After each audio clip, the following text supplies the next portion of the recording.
Nous sommes ici dans les locaux de l'atelier BNP Paribas pour une conférence sur l'éducation et le numérique.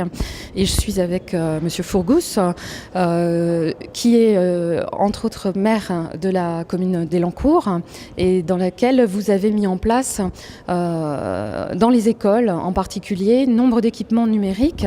Et vous disiez tout à l'heure lors de la conférence que cet équipement de plus en plus important avait apporté une véritable amélioration dans l'enseignement, à la fois dans le mode d'enseignement, mais surtout évidemment une amélioration au niveau des compétences des élèves. Est-ce que vous pourriez nous en dire un petit peu plus et sur l'évolution en particulier au fur et à mesure de l'équipement des écoles? À Elancourt, on a toutes les écoles élémentaires sont à 100% en tableau numérique. On a enlevé tous les tableaux noirs avec la craie que vous avez connus. Et on voit l'impact que cela a. Alors, premièrement, notamment dans les écoles un peu sensibles où vous aviez des enfants en difficulté scolaire, il est évident que le numérique est clairement un outil de lutte contre l'échec scolaire qui est efficace. Alors, pour quelles raisons? Est-ce que vous pouvez juste nous expliquer davantage pour quelles raisons ce serait un outil de lutte contre l'échec scolaire? Parce qu'on pourrait penser l'inverse tout autant. D'abord parce que les enfants se sont appropriés la génération numérique, ils ont la culture numérique plus que leurs enseignants. Et dès que l'enseignant se rapproche, prend des outils de leur culture à eux, bien sûr que ça les rapproche à nouveau de l'école, donc ils reprennent du plaisir, c'est ludique, ils sont plus motivés, ils se concentrent mieux, ils participent beaucoup plus pendant la classe, ça lutte contre l'absentéisme, contre l'ennui à l'école, tout simplement.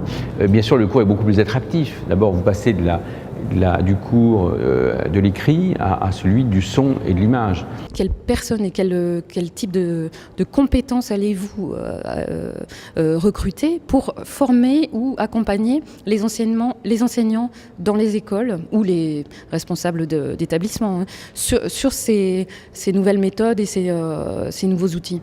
Alors nous, on dit bien, l'enseignement qu'on tire de cette mission, c'est que ne faut pas faire comme avant. Souvent, quand on lançait un plan de ce type-là, il y avait 80% pour l'équipement, 20% pour l'accompagnement de changement, la formation. Non. Cette fois-ci, et on l'a vu même dans d'autres pays qui ont fait ça et qui n'ont pas eu les résultats escomptés. Aujourd'hui, il faut mettre 50% de l'équipement, pas plus. Et 50% sur la formation, l'accompagnement de changement, les ressources, transformer tous les outils pédagogiques, faire de la R&D, vous voyez, parce que demain, la France, avec le talent qu'elle a, avec le talent de nos enseignants, on peut très bien, demain, créer une excellence d'ingénierie pédagogique à partir du numérique. Donc vous voyez, c'est ça, il faut investir sur l'homme, il faut faire confiance à son génie d'appropriation des outils et de fabrication de valeur ajoutée, de travailler en collaboratif avec d'autres enseignants. Donc vous voyez, on change complètement les méthodes. Les enseignants avaient plutôt appris à travailler seuls. D'ailleurs, les inspecteurs les contrôlent, les inspectent. Bon, les inspectent de façon individuelle.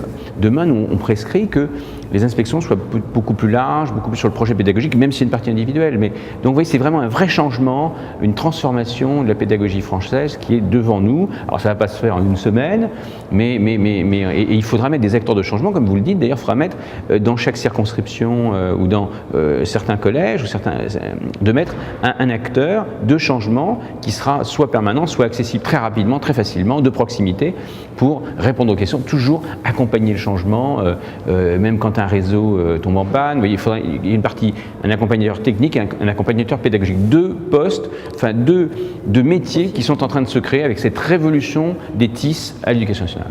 À quel horizon, selon vous, puisque vous avez fait ce type de recommandation? On propose un projet triennal, sur 3 ans. Voilà, parce que oui, c'est rapide de 3 ans, c'est pour un projet comme ça, mais vous ne changez pas les choses en 3 mois. Mais en tout cas, ce qui est intéressant dans cette vision, c'est que tous les acteurs sont d'accord. Il y a un consensus extraordinaire et que les enseignants qui se sont déjà appropriés, parce que c'est eux qui ont commencé, c'est pas nous. Nous on arrive, on va voir pourquoi il y a des inégalités, etc. Et donc de remettre un peu aussi que tout le monde ait le même accès, la même vitesse d'appropriation. Mais c'est extraordinaire, il y a des innovants dans ce monde de l'éducation nationale, peut-être qu'on a certainement sous-estimé, et c'est eux qui mènent la danse. Donc là, nous on est là pour leur donner en tout cas un peu plus de moyens et des formations plus adaptées, donc pour accélérer cette modernisation de l'outil pédagogique français.